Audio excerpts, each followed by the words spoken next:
الله أكبر الله أكبر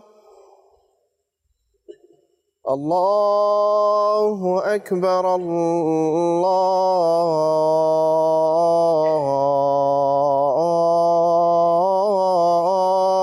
أكبر.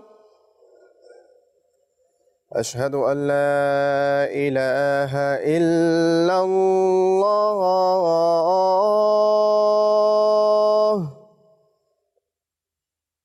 أشهد أن لا إله إلا الله.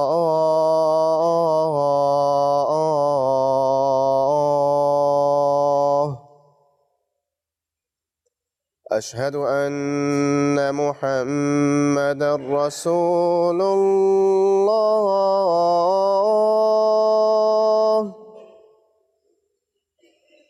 أشهد أن محمدًا رسول الله.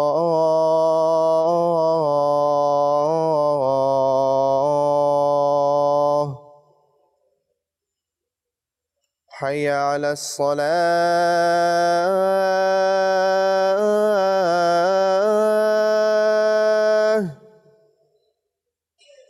حي على الصلاة.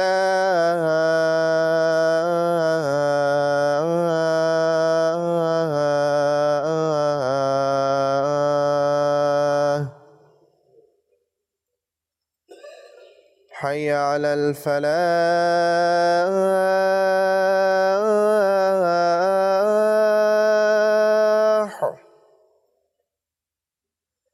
حي على الفلاح.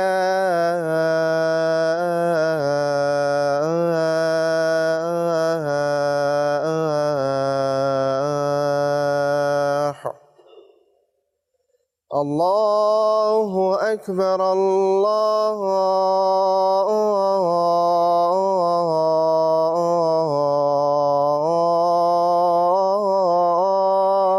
أكبر. لا إله إلا الله.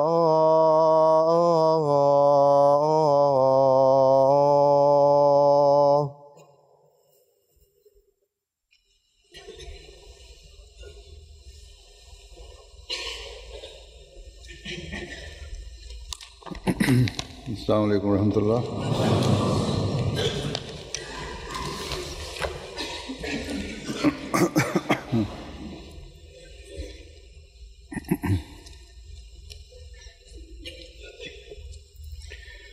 أشهد أن لا إله إلا الله وحده لا شريك له وأشهد أن محمدًا عبده ورسوله. أما بعد فأعوذ بالله من الشيطان الرجيم. بسم الله الرحمن الرحيم. الحمد لله رب العالمين الرحمن الرحيم مالك يوم الدين. إياك نعبد وإياك نستعين. اهدنا الصراط المستقيم صراط الذين أنعمت عليهم غير المغضوب عليهم ولا الضالين. وإذا سألك عبادي عني فإني قريب أجيب دعوة الداع إذا دعاني فليستجيبوا لي وليؤمنوا بي لعلهم يرشدون.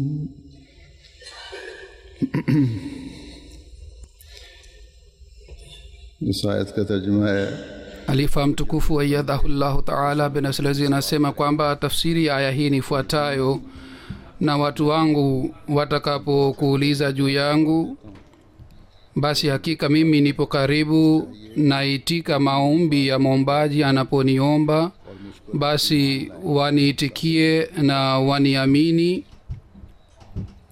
ili wapate kuongoka. दुनिया को आज जितनी खुदा की तरफ झुकी Dunia siku hizi inayotakiwa iname mbele ya Mwenyezi Mungu, elekee kwa Mwenyezi Mungu, lakini badala ya kumwelekea Mwenyezi Mungu inaenda mbali zaidi. कदर दुनिया के फसादों और इब्तिलाओं से बचने के लिए, Mtumishi wa Mwenyezi Mungu आग को संवारने के लिए ambaye anatakiwa kwa ajili ya kuboresha imani yake na mwisho wake, na analazimika kujiunganisha na Mwenyezi Mungu, lakini hali hii inaendelea kupunguka badala ya kuzidi. लवाजमात की तरफ तवज्जो नहीं दे रहे। Watu hawazingatii masharti yanayotakiwa kwa ajili ya kujiunganisha na Mwenyezi Mungu na kuwa karibu naye. सिर्फ Labda watu hawana imani au hawajui काफ़ी नहीं, kwa ajili ya kuwa karibu na Mwenyezi Mungu. Imani ya kidhahiri na ibada ya kidhahiri haitoshi, और इबादत की गहराई तक ले जाते bali inatakiwa mtu atafute kitu ambacho kinapeleka karibu na imani na Mwenyezi Mungu. और Lakini wale ambao wanadai जोड़ने का दावा kwamba ni waaminio na wanadai kwamba wapo karibu na Mwenyezi Mungu, hii ndiyo na hali yao, ambao hawajui kuhusu jambo hili. Lakini जिसने या तो watu wengi katika के मुकाबले पर dunia hii शरीक खड़े करके ni watu ambao अपने आप को शिरक में मुब्तला wametunga masanamu, wametengeneza masanamu खुदा के वजूद से इनकार dhidi ya Mwenyezi Mungu, na wengine wanakataa kwamba Mwenyezi Mungu yupo. Si kwamba wao tu wanakataa, bali करने के लिए wanapoteza watu wengi sana, na kwa ajili ya hii wanatumia uwezo wao wote. हाल में Lakini katika hali hii yote छोटा सा तबका ऐसा भी है kuna kundi la watu wachache वादे पर यकीन करने वाला ambalo linaamini ahadi ya Mwenyezi Mungu na linaamini ahadi ya Mwenyezi Mungu सल्लल्लाहु अलैहि वसल्लम की पेशगोइयों के पूरा होने और अल्लाह ताला के kundi hili से वादों के होने की तस्दीक करने वाला linathibitisha bishara za Mtume sallallahu alaihi wa wasallam, कि इस ज़माने na kundi hili linaamini kwamba katika dhama hii, wakati करने वाले dunia इस ज़मीन और आसमान के खालिक को भूल रही imemsahau Mwenyezi Mungu ambaye ni muumbaji wa kila kitu, रहमो इदराक नहीं au dunia hii haijui vizuri kuhusu Mwenyezi Mungu. रखी रबूबियत के इजहार के लिए Mwenyezi Mungu kwa ajili ya kuonyesha को फसाद की हालत से निकालने के लिए kwamba yeye ni muumbaji wa kila kitu, na kwa ajili ya kutoa watu katika giza na katika ufisadi alituma mtume wake, mtumishi wake. अल्लाह ताला के फजल से Kundi hili अहमदियों का है। ni kundi la wanajumuiya, इस पर ईमान और इस यकीन पर कायम हो जाना lakini je, kuwa na imani hii भेजने वाले को भेज दी kwamba Mwenyezi Mungu ameshatuma yule ambaye aliyetabiriwa, je, hii inatosha?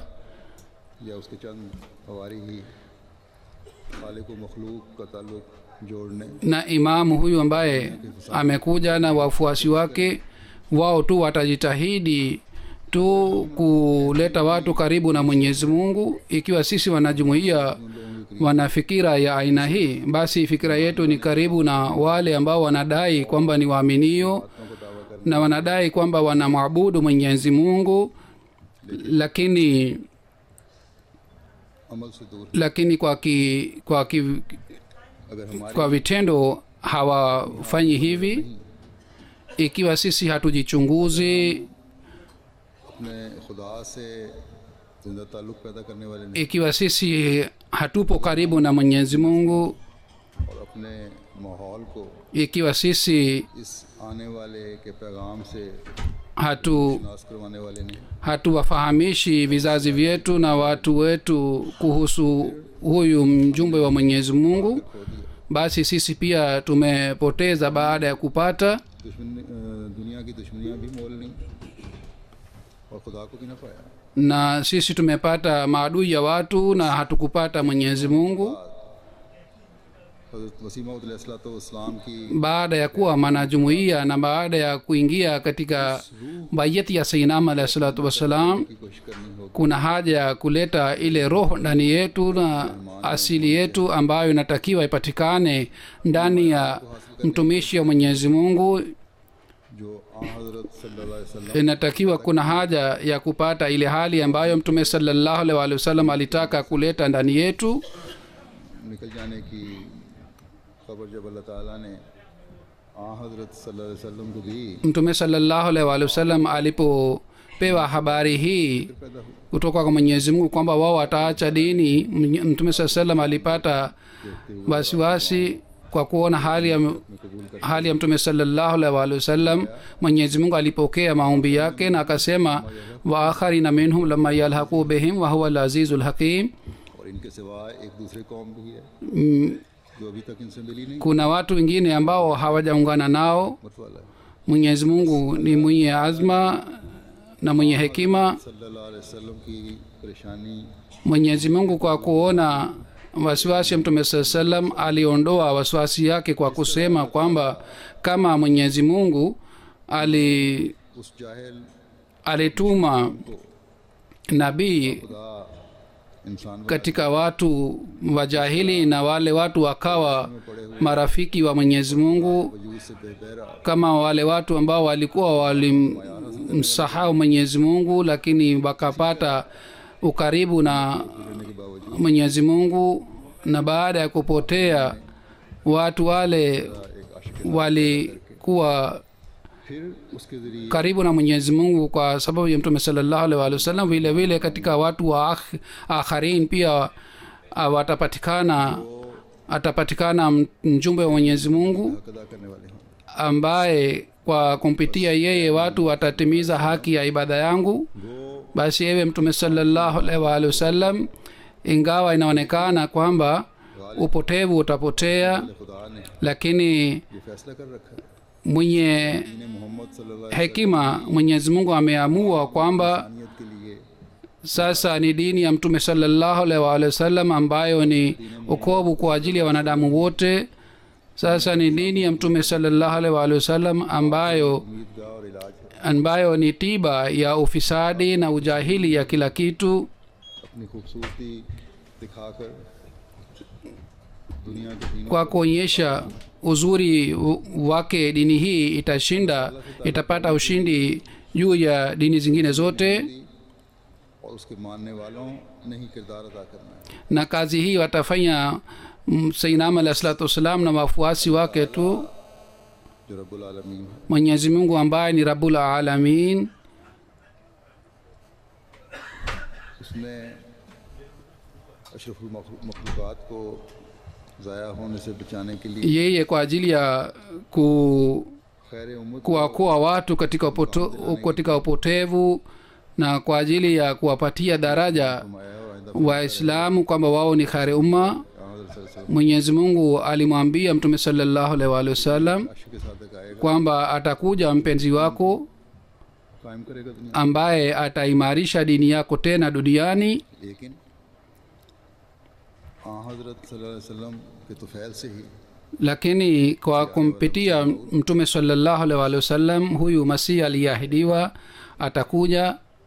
हज़रत मसीह मौऊद अलैहिस्सलाम एक जगह Sayyidina Ahmad alayhi salatu wassalam आलमीन की रबूबियत का बयान करते हुए kwa kueleza sifa ya Rabbul Alamin anasema, वो ताला ने allah subhanahu wa taala Kaul रब्बुल आलमीन में kwa kauli yake rabul alamin फरमाया है ameashiria kwa kusema hii kwamba yeye ni muumbaji wa kila kitu na yaliyomo mbinguni na ardhini ni yote ni kutoka kwake पर जो भी हिदायत याफ्ता जमातें या गुमराह na makundi yote गिरोह पाए जाते yaliongoka na yaliyopotea hapa ardhini hawa wote ni katika alamin कुफ्र फिस्क baadhi wakati upotevu na kufru यहाँ तक कि ज़मीन inazidi जोर से भर जाती kiasi kwamba ufisadi unaenea kila के रास्तों को kila mahali na watu wanaacha njia iliyonyoka हकीकत को समझते हैं wao hawajui kwamba wao ni watumishi wa mwenyezi mungu wala hawatimizi haki ya ibada ya mwenyezi mungu तारीख रात की तरह हो जाती zama inakuwa kama ni giza tu है इस मुसीबत नीचे रौंदा जाता na dini inakinyagwa chini ya miguu ya watu है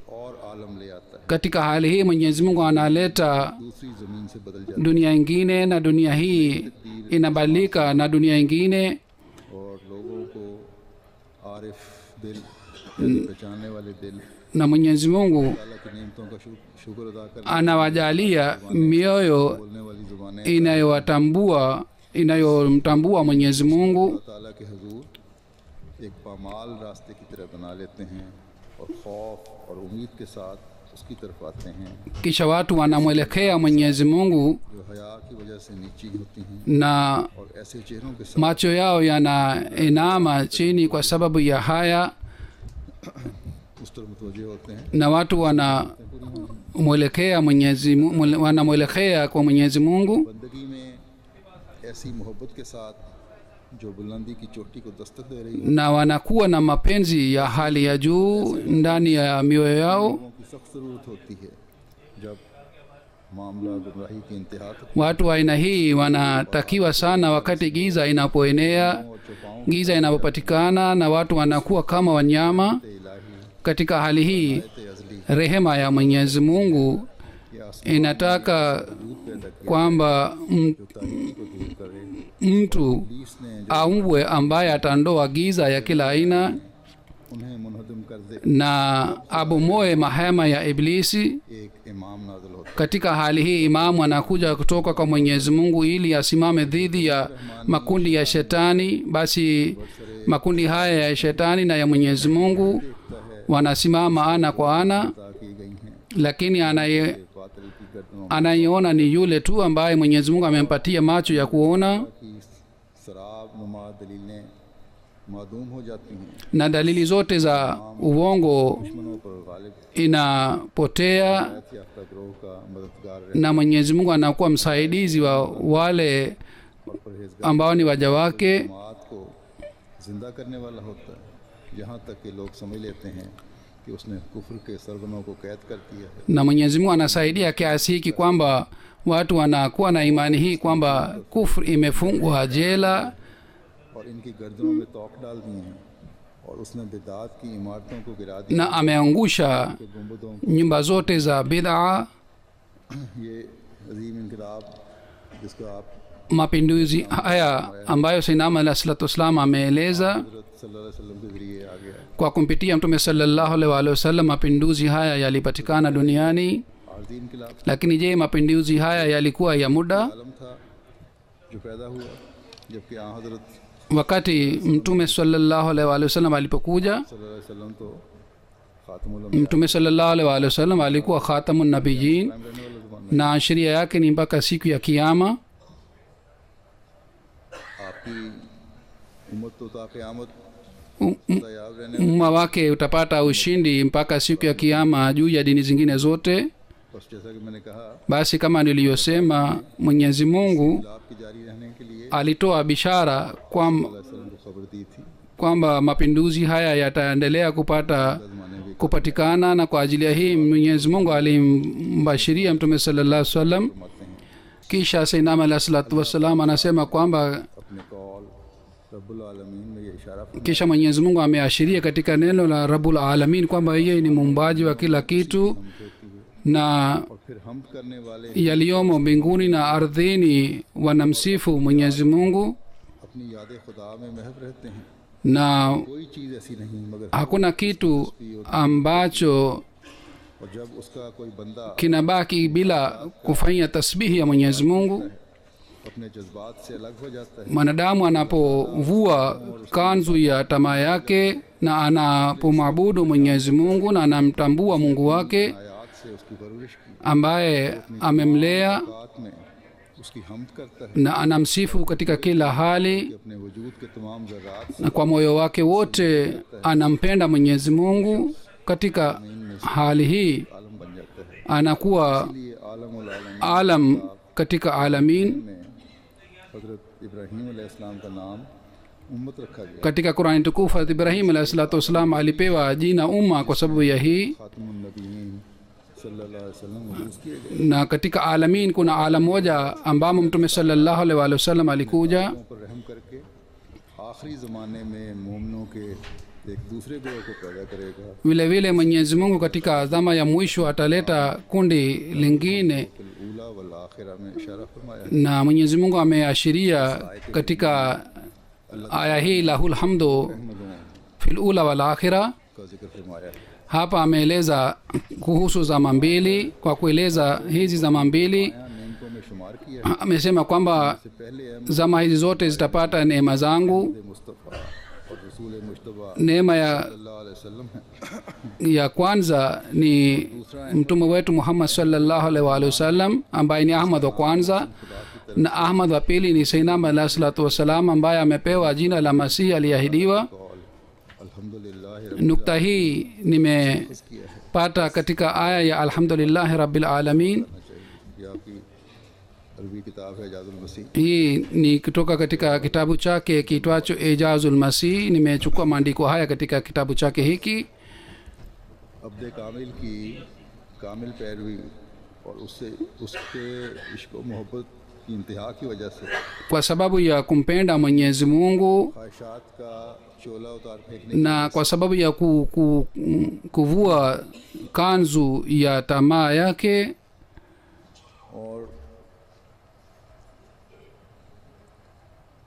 अल्लाह ताला की ज़ात में na kwa sababu ना हो जाने की वजह से ya kumpenda Mwenyezi Mungu, आखिरी ज़माने में मसीह माऊद को मबूस Mwenyezi Mungu alituma Masihi aliahidiwa alayhi salam katika dhama ya mwisho, और अबूदियत के रास्ते दिखाए। na ameonyesha njia ya mapenzi ya Mwenyezi Mungu. हज़रत सल्लल्लाहु अलैहि वसल्लम के ज़रिए अल्लाह ताला Kama niliyosema, kwa kumpitia Mtume sallallahu alaihi wasallam alileta mapinduzi और मुशरिक ya aina hii kwamba maadui wake na washirikina wakawa wapendwa wa Mwenyezi Mungu. और मुल्कों को खुदाए वाहिद और Kisha wao का इबादत गुजार बना दिया। waliwaita watu kwa Mwenyezi Mungu, खुदा ताला को भूलने और दुनियादारी में पड़ने की वजह से lakini baadaye kwa sababu ya kujizama katika dunia अल्लाह ताला के na kwa sababu ya kumsahau Mwenyezi Mungu walinyimwa katika neema za Mwenyezi Mungu. Bila shaka katika hali hii ya giza, रखने के लिए sehemu moja moja अल्लाह ताला Mwenyezi Mungu aliendelea kutuma waja wake, लेकिन वो जाओ हशमत lakini ile heshima मानों की थी वो ताल्लुक iliyokuwa ikipatikana अमूमन नजर आता था वो गायब हो katika mwanzo wa zama ilikwisha. अब अहमद ihsani के जरिए से Basi sasa kwa kumpitia Ahmad wa pili, ऐलान फरमाया है Mwenyezi Mungu इस्लाम के मानने वालों ने ametangaza जारी रखा kwamba रखने वाले hali ile itapatikana tena, wafuasi wake wataileta hali hii tena duniani. और अब्द रहमान अल्लाह ताला से मदद मांगते हुए बनाने हैं। Sisi tutakuwa watumishi wa Mwenyezi Mungu na tutawaita watu pia na watakuwa जैसा कि मैंने कहा watumishi wa Mwenyezi Mungu. ईमान का दावा तो कोई ऐसी चीज़ नहीं है Kama niliyosema kwamba kudai imani si kitu, दूसरों से अपने आप को मुमताज़ समझ na hatuwezi kusema kwamba sisi ni wabora zaidi kuliko wengine kwa sababu ya kudai tu. Sayyidina alayhi salatu wasalam alikuja का अजीम काम करेगा। na alihuisha dini इस्लाम के सहाबा tukufu ya Islam. से वो इबादुर रहमान पैदा हुए Katika masahaba zake walipatikana Ibadur Rahman ambao walipata ilham ya Mwenyezi Mungu. अल्लाह ताला Walipatikana watu बने का हक ambao walitimiza haki ya kuwa watumishi wa Mwenyezi Mungu. मसीह मौद अलैहिस्सलाम के ज़रिए से ही ingawa kwa kumpitia Sayyidina alayhi salatu wassalam bishara ya akhirin ilitimia बाबा को मुकाम मिला na maswahaba walipata daraja ile जिसने उनको पहलों से मिलाया। ambayo waliunganishwa na watu wa निज़ाम awali, और जमात की तरक्यात की पेशगोइयाँ ता क़यामत हैं, lakini bishara hii ni mpaka siku ya kiyama. इसका जिक्र करते हैं। Sisi tunapoeleza kwa fahari bishara hizi, kueleza haitoshi bishara hizi, bali sisi tunatakiwa tuwe tutimize haki ya kuleta mapinduzi haya. हालात पर हम खुश नहीं हो सकते। Hatuwezi kufurahi kwa kusikia hali ya wazee wetu, bali tunatakiwa सूरत में tuishe na tuendelee na hali ile जिंदगियों में ambayo wazee wetu walikuwa nayo na maswahaba Sayyidina alayhi salatu wassalam walikuwa wanayo. इसका खुदा से ताल्लुक जोड़ने की जिम्मेदारी Kuleta watu karibu na Mwenyezi Mungu ni jukumu la kila mwanajumuiya. इनफरादी और इज्तिमाई कोशिश नहीं करेंगे Ikiwa sisi hatutajitahidi, sisi wanajumuiya, ikiwa kila mmoja hatajitahidi kutimiza majukumu yake, hatuwezi kuwa wafuasi wa Sayyidina alayhi salatu wassalam kwa kweli kweli.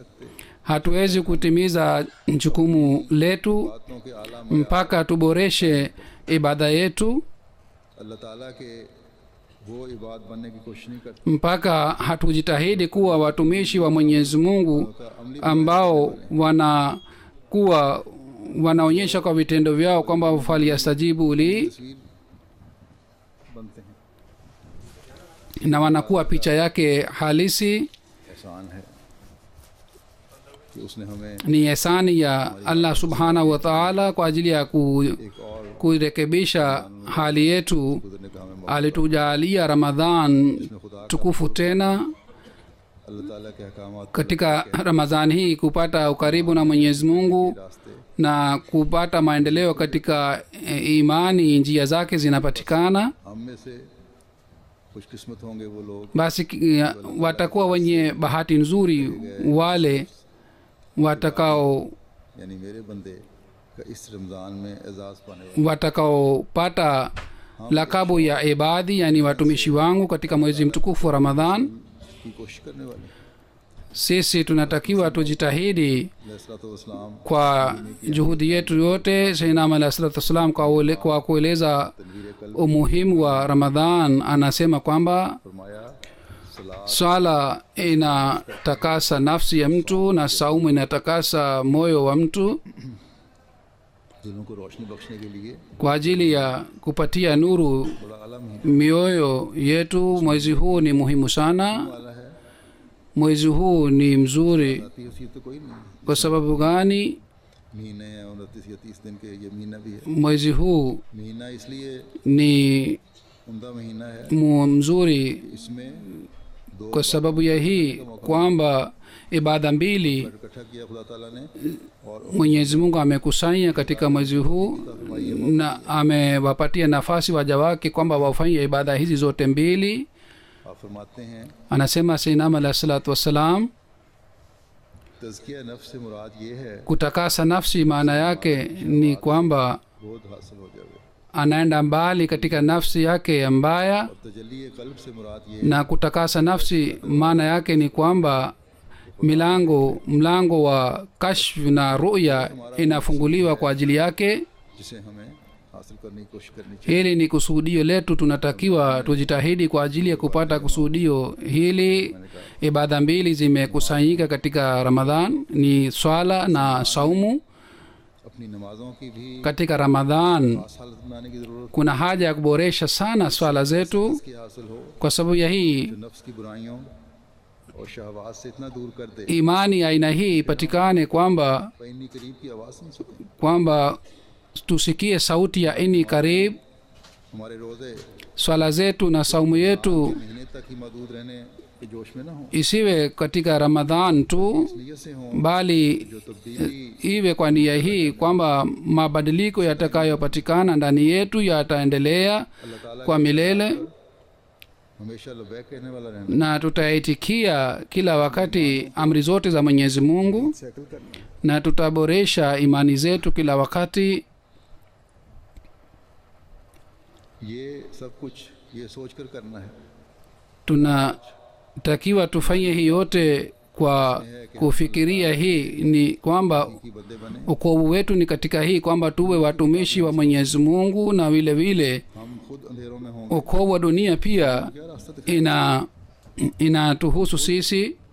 इबादी के लफ्ज़ की गहराई से नाशना हो Ikiwa sisi wenyewe hatujui maana ya ibadhi ni nini, Ibadullah बनने के लिए क्या रहनुमाई करें hatuwezi kuwaongoza watu wengine kwa ajili ya kuwa watumishi wa Allah subhanahu wa ta'ala. हज़रत मसीह मौद Kama niliyosema katika dhama hii, उस काम के Mwenyezi Mungu alileta kwa ajili ya kuuisha dini, हज़रत सल्लल्लाहु अलैहि वसल्लम kwa ajili ya kuimarisha dini ambayo ililetwa na Mtume sallallahu alaihi wasallam. उन बंदों ने जो अल्लाह ताला को पाने की ख्वाहिश रखते थे Wale watu ambao walikuwa na hamu ya kupata Mwenyezi Mungu, वही सवाल आप सल्लल्लाहु अलैहि वसल्लम के आशिक सादिक से दुनिया ने किया और आपने उनको watu का तरीक बताया hawa walimuuliza Mtume sallallahu alaihi wasallam njia ya kupata एक जमात अपने गिरद kupata mwongozo.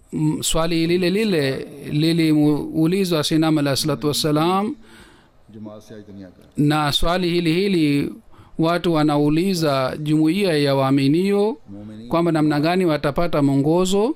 उस वक्त उसका सही जवाब दे सकते Kundi la waaminio linaweza kujibu vizuri wakati kila mmoja atakapopata bag कहने वाले ile hali और ईमान लाने वाले ile hali ambayo inatakiwa iwe hali ya wale ambao wanapata maendeleo katika imani. वाला जवाब दे रहा होगा Wakati इन्हीं करीब का Mwenyezi Mungu राग हासिल होगा anatusaidia na tunapata maana sahihi ya ini karib. को या मगर Siku hizi ufisadi unapatikana kila mahali, तरक्की याफ्ता iwe mashariki, magharibi, ziwe nchi za Waislamu au za Wakristo. नहीं इसी Utulivu unakosekana. Hivi karibuni katika nchi hii ufisadi ulipatikana, na kwa sababu ya hii ufisadi खतरे में नहीं है macho yao इन लोगों का भी अमन yamefunguliwa.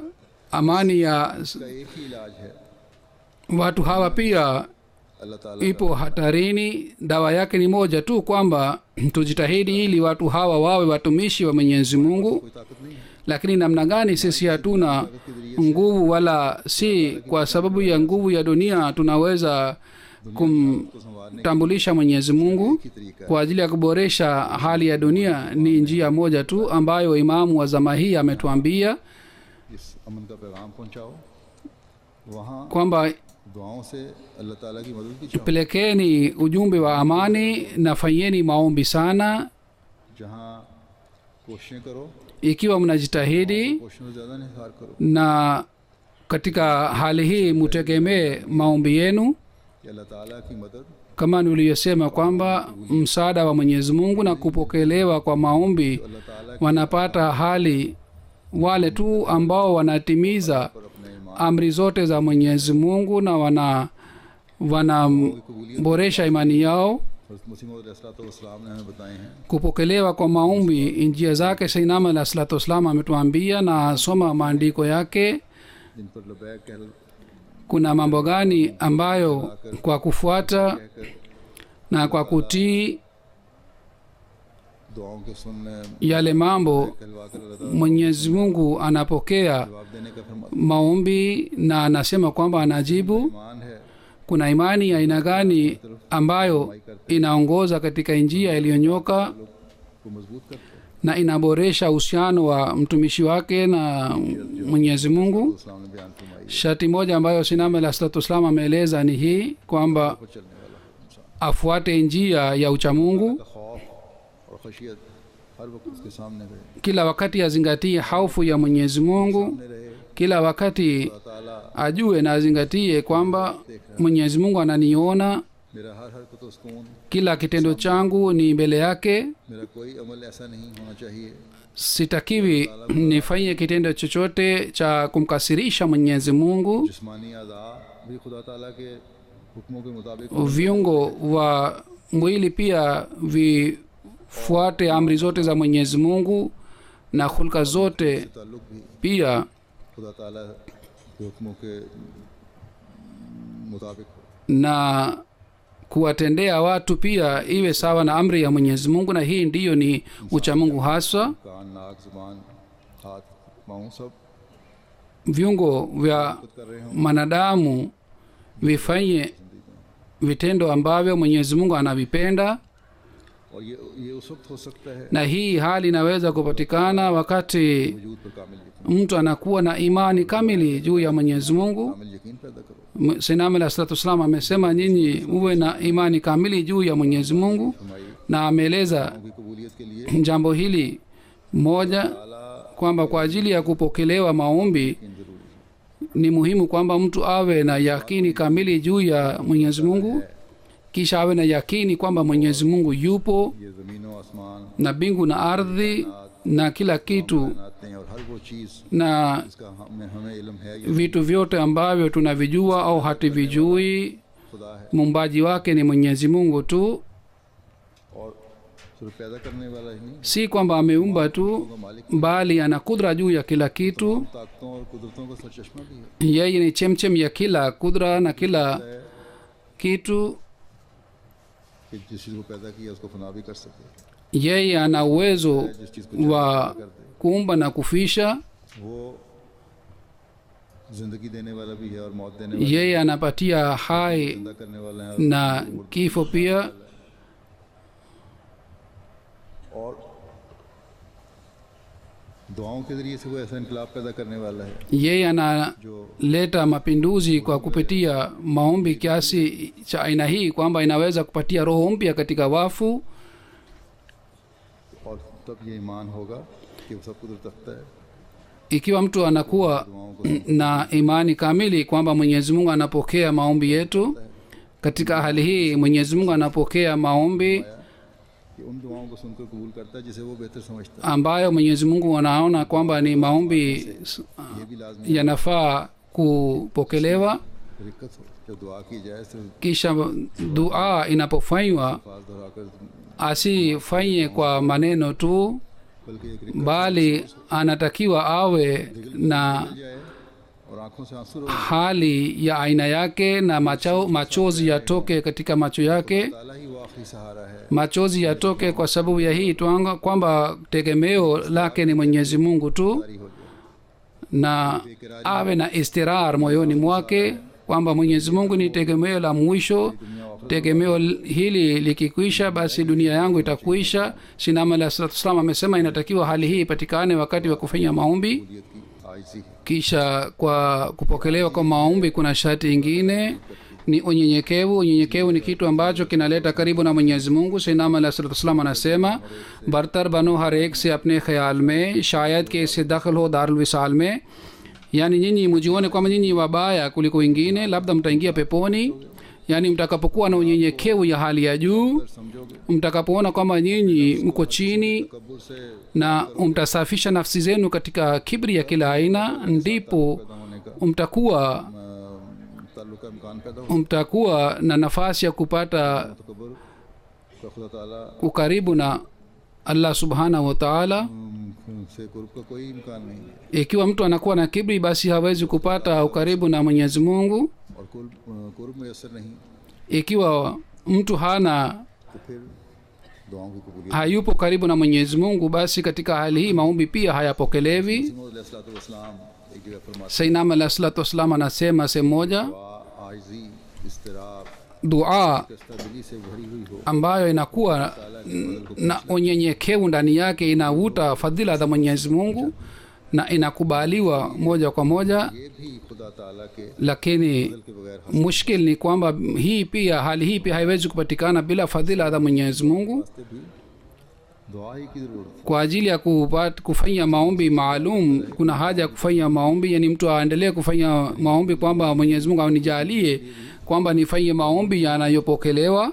बस जब ये सोच होगी Basi mtu anapokuwa na fikira hii, mtu hawezi kughafilika katika maombi, ने wala hawezi kughafilika katika vitendo ambavyo vinasababisha kuleta mtu karibu na Mwenyezi Mungu. आप अलैहिस्सलाम एक जगह फरमाते Sayyidina Ali alayhi salatu wasallam anasema sehemu moja जल्ला शानहू ने kwamba अपनी मखलूक की mlango ambao mwenyezi mungu amefungua kwa ajili ya waja wake ni mlango moja tu, yani ya maombi. बावजारी से Mtu anapoingia वादे में दाखिल होता है katika mlango huu kwa kulia, करीम mwenyezi mungu ambaye ni mungu wa rehema anamwisha shuka la rehema yake कर देता है।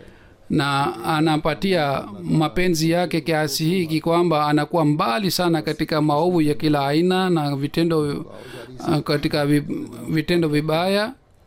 Basi ni wenye bahati ni wale ambao wanaotakasa mioyo yao, अल्लाह ताला के उन मुकर्रमों में से हो जाते हैं wanakuwa miongoni mwa watumishi wa mwenyezi mungu अपनी अजमत का गलबा फरमा ambao mwenyezi mungu anawajalia बुराइयों से दूर कर देता है। anawajalia rehema yake काम को हासिल करने na wanakuwa mbali katika maovu. Lakini kwanza mwanadamu anatakiwa ajitahidi kwa ajili ya kupata hali hii, अल्लाह ताला का कानून है, na hii ndiyo ni kanuni ya mwenyezi mungu. उन्होंने शरीयत है, अल्लाह ताला ने यही फरमाया है। फिर दुआओं की कबूलियत के लिए Kisha kwa ajili ya kupokelewa kwa maombi हुक्म ये है, ni उसका पहले भी जिक्र हो चुका है, amri moja ni hii kwamba और बंदों के हुकूक हैं। ni haki za mwenyezi mungu na haki za wanadamu zitimizwe. Sayyidina alayhi salatu wassalam anasema kwamba nyinyi muwe लोग का हक तुम पर बाकी रहे kwamba mutimize haki ya wanadamu na haki za mwenyezi mungu kisawasawa. Yeyote anayenyima haki ya watumishi wanadamu, maombi yake hayapokelewi kwa sababu wao ni wadhalimu. Kisha anasema kwamba rehema ya mwenyezi mungu में इस तरह डरता है जिस inashuka juu तरह किसी juu ya mtu ambaye anaogopa katika hali ya raha na faraja, हो तो वो डरे, kama anaogopa katika hali ya hofu, डरता है जिस तरह किसी पर मुसीबत वारद होती हो तो वो डरे। yani anaogopa katika hali ya amani kama anaogopa wakati anapokuwa na msiba. मुसीबत के खुदा उसे मुसीबत के वक्त में नहीं भुलाता, Mwenyezi Mungu hamsahau mtu aina hii katika hali ya msiba na katika shida, मुसीबत के वक्त में दुआएं करने लगता है, na mtu ambaye दुआएं भी कबूल नहीं होती। anamsahau Mwenyezi Mungu wakati katika hali ya amani na wakati wa shida anamkumbuka Mwenyezi Mungu, maombi yake pia hayapokelewi. उसे दुआएं करनी चाहिए, यही दुआओं की कबूलियत का राज है।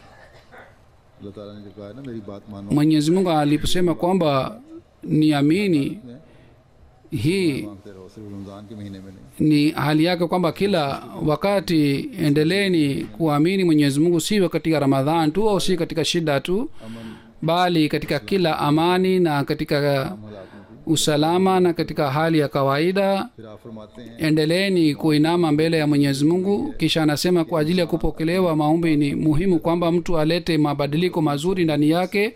Ikiwa hawezi kujiepusha katika maovu na anaruka mipaka ya Mwenyezi Mungu, basi maombi yake hayavi na athari yoyote. कि वो मेरी बात पर लबैक कहें, Mwenyezi Mungu aliposema kwamba wanatakiwa waitikie इनके करने का हुक्म अल्लाह ताला amri zangu zote, basi mtu anatakiwa लाकर atafute ताला का कुर्ब हासिल हो, njia hizi तमाम उन बातों को तलाश करके उन बातों से बचने की कोशिश करें zote जिनसे बचने का अल्लाह ताला ने हुक्म दिया। ambazo Mwenyezi Mungu amesema zifanywe, na atafute mambo ambayo Mwenyezi Mungu amesema yasifanye, ili awe mwangalifu kuhusu haya mambo yote. अपने दिलों में बैठाओ Sayyidina alayhi salatu wassalam anasema kwamba और उसके जलाल wekeni mapenzi ya Mwenyezi Mungu mioyoni mwenu रखो, na zingatieni jalali yake. के करीब हुक्म है Kumbukeni katika Qur'ani tukufu kuna amri takriban 500. और हर यक वज़ा Mwenyezi Mungu sawa na hali yenu na sawa na तबा व फहम umri wenu na sawa na ufahamu wenu na akili तबा सलूक na sawa na hali इज्तिमा के लिए ya vitendo vyenu. नूरानी दावत तुम्हारी की है। इस दावत Ameandaa chakula, basi nyinyi mpokee chakula hiki हमारे लिए तैयार किए गए हैं। na vyakula ambavyo vimetayarishwa kwa ajili yenu kuleni na mupate faida katika vyakula hivi vyote. Mtu सच सच कहते anayekataa chakula hiki, basi nasema kweli kweli kwamba atakamatwa siku ya Kiyama. अजायज़ इख्तियार करो और मुस्किन Ikiwa mnataka ukovu, basi nyinyi mupokee अहकामात हैं, mambo haya yote. इस हद तक अमल हो सकता है। करो, kadri ya uwezo wenu करोगे तो mujitahidi kufuata अगली सलूक की राहें होंगी। लेकिन बुनियाद यही है, अहकामात जो हैं उन पर जिस तरह amri ambazo zimetolewa inatakiwa mtu afanye अपनी गर्दनों पर उठाओ atii amri hizi zote, और सरकश जहन्नुम में गिराया जाएगा। na mtu mbaya ataangushwa motoni, दुनिया की खुशहाली की na yule ambaye anainama mbele ya Mwenyezi Mungu ataokoka. से ख्याल के लिए गड़ा दरपेश है, बल्कि तुम इसलिए उसकी परस्तिश करो। Nyinyi परस्तिश एक हक तुम पर है muabudu Mwenyezi Mungu kwa sababu और तुम्हारी नेकियों ni haki ya Mwenyezi Mungu aabudiwe, और मोहसिन हकीकी राजी हो जावे। na mufanye ibada kiasi hiki kwamba Mwenyezi Mungu aridhike.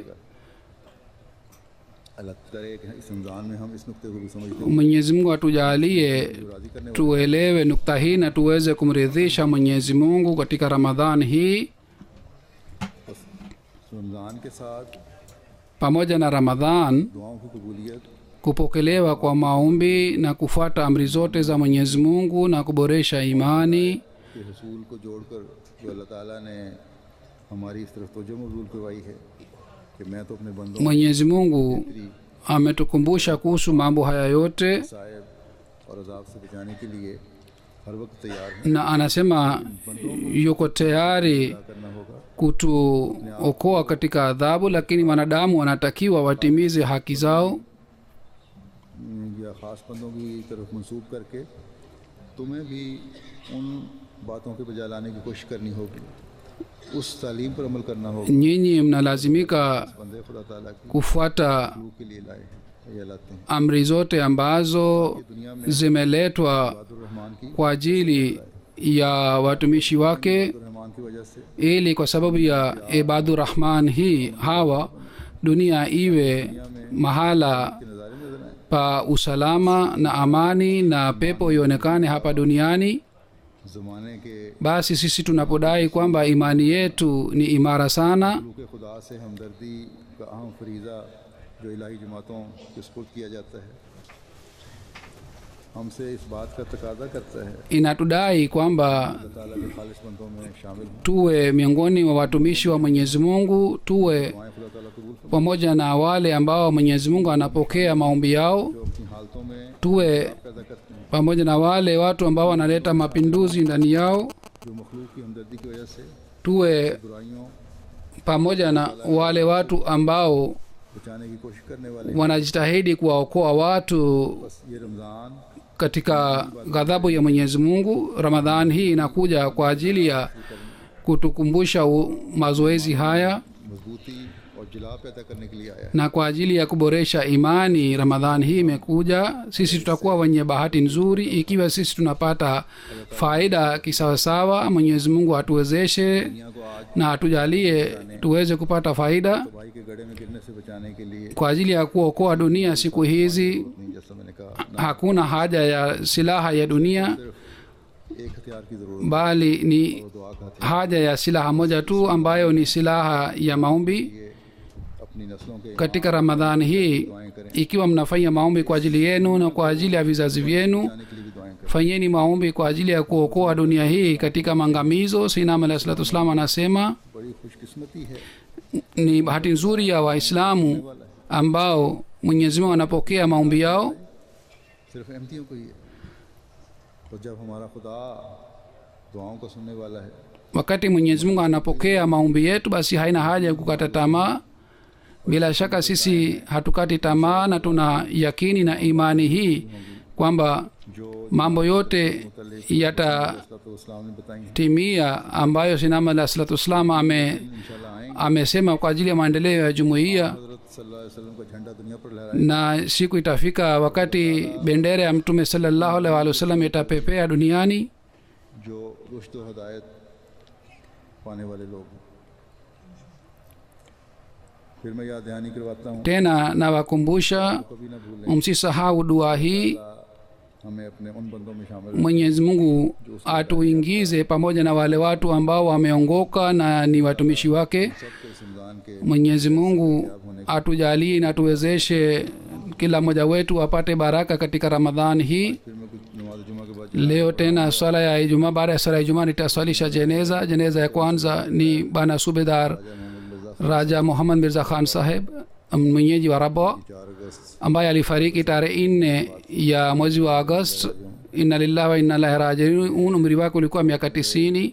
Alikuwa katika army, alikuwa mwanajeshi. में भी Katika vita vya pili alikuwa mwanajeshi, Pakistan बनने से कुछ अर्सा कबल हजरत na kabla ya kupatikana Pakistan alienda Qadian.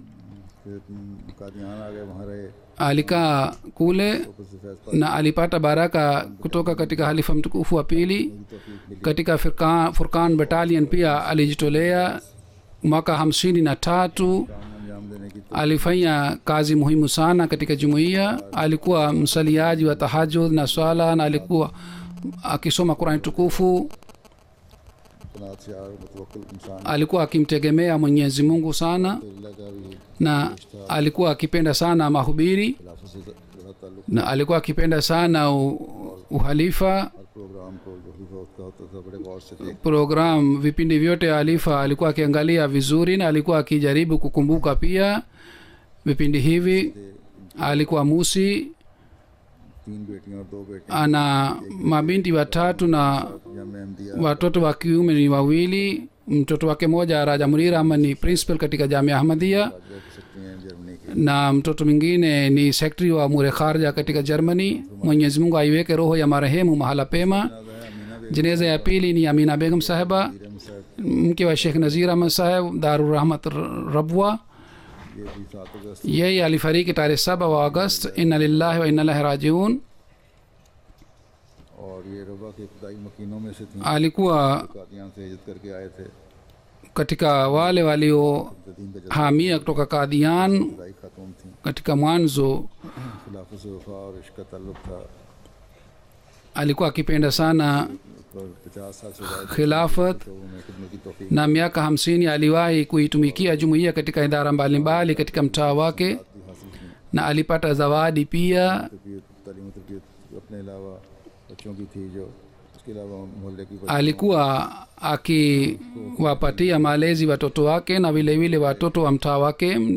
Kijana wake Sheikh Mubarak Ahmad Sahib ni Nazir Baitul Mal Ahmad Rabwa, नीरम से Germany na Sheikh Munir Ahmad Sahib katika Germany दावत अल्लाह की ni कायद हैं। qaid wa Dawat ilallah. एक इनके तमाद मुहब्बी सिलसिला भी हैं।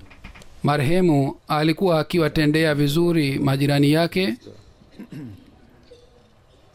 Alikuwa musi. इन्होंने Mwenyezi Mungu aipandishe daraja ya marehemu, amin.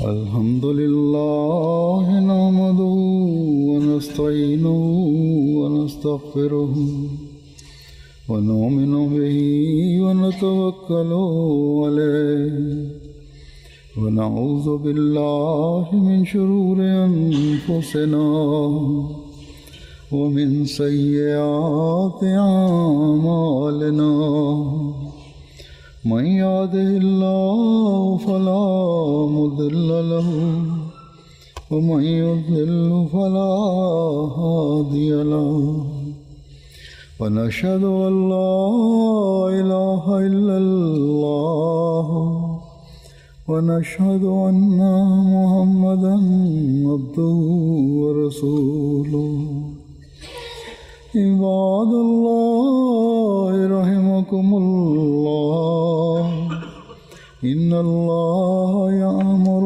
بالعدل والإحسان وإيتاء ذي القربى وينهى عن الفحشاء والمنكر والبغي يعظكم لعلكم تذكرون اذكروا الله يذكركم وادعوه يستجب لكم ولذكر الله أكبر.